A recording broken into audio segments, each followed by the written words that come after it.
کے نام سے جو بڑا مہربان نہایت رحم کرنے والا ہے۔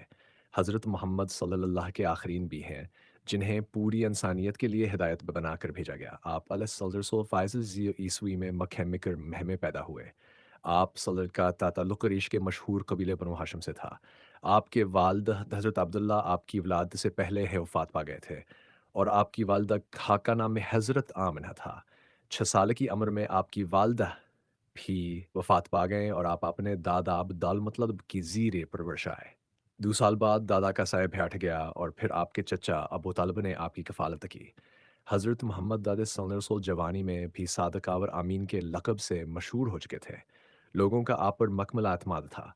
آپ صلی اللہ علیہ وسلم نے تجارت کے میدان میں ایمانداریہ اور سچائی سے کام لیا، جس کی بنا پر حضرت خدیجہ صلی اللہ علیہ وسلم جو ایک مالدار خاتون تھی نے آپ صلی اللہ علیہ وسلم کو شادی کی پیشکش کی جو آپ صلی اللہ علیہ وسلم نے قبول کی۔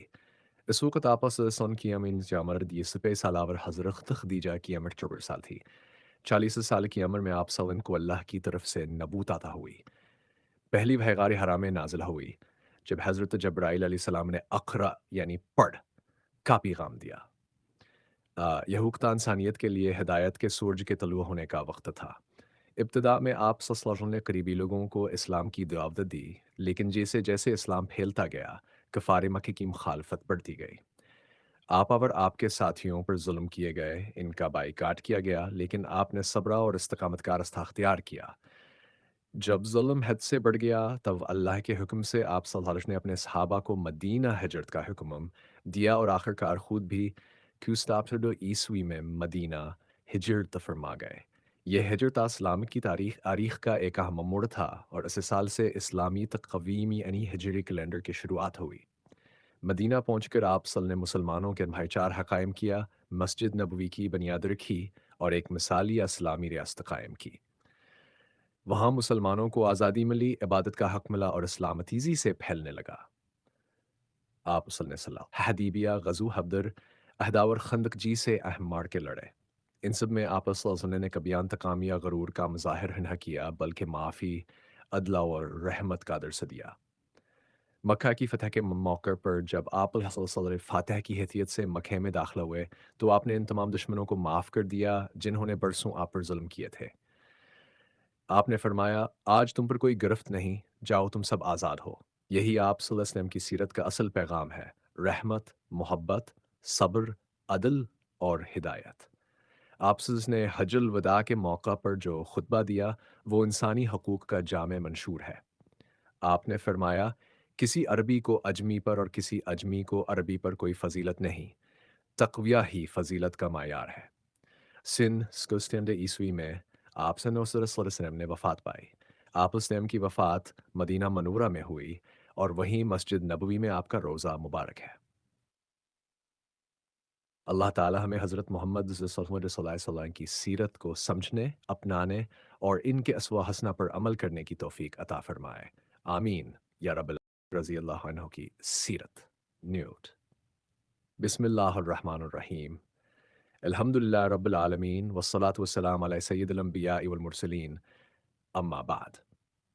آج ہم بات کریں گے حضرت ابوبکر صدیق رضی اللہ عنہ کی عظیم سیرت کے بارے میں۔ حضرت ابوبکر رضی اللہ عنہ کا اصل نام عبداللہ بن ابی قحافہ تھا اور آپ قریش کے معزز قبیلے تیم سے تعلق رکھتے تھے۔ آپ کا لقب صدیق رسول اللہ صلی اللہ علیہ وسلم نے دیا کیونکہ آپ نے واقعہ معراج پر فوراً یقین کیا جب کفار نے اس پر شک کیا، اسی لیے آپ کو صدیق یعنی سچ ماننے والا کہا گیا۔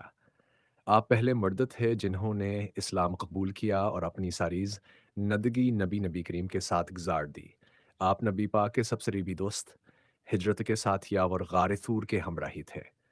جب رسول اللہ نے مدینہ کی طرف ہجرت کا ارادہ فرمایا تو حضرت ابوبکر ہی وہ خوش نصیبت تھے جنہیں نبی پاک نے اپنے ساتھ لیا۔ غار ثور میں جب شمامبا تقریب آ گئے تب حضرت ابوبکر نے فکر کی، مگر نبی کریم نے فرمایا، لا تحزن ان اللہ معنا، یعنی غم نہ کرو، اللہ ہمارے ساتھ ہے۔ حضرت ابوبکر نے اپنا مال، وقت، جان، ہر چیز اسلام پر قربان کر دی۔ آپ نے غلاموں کو آزاد کرانے میں بھی بہت مال خرچ کیا، جن میں حضرت بلال حبشی رضی اللہ عنہ بھی شامل تھے۔ نبی کریم کی ان کی وفات کے بعد سب سے بڑا مسئلہ قیادت کا تھا۔ صحابہ کرام نے مشورے سے حضرت ابوبکر رضی اللہ عنہ کو پہلا خلیفہ منتخب کیا۔ اس وقت کئی فتنے اٹھے۔ کچھ لوگوں نے زکوٰۃ دینے سے انکار کیا، کچھ نے نبوت کا دعویٰ کیا، لیکن حضرت ابوبکر نے نہایت مضبوطی سے ان فتنوں کا مقابلہ کیا اور اسلام کو متحد رکھا۔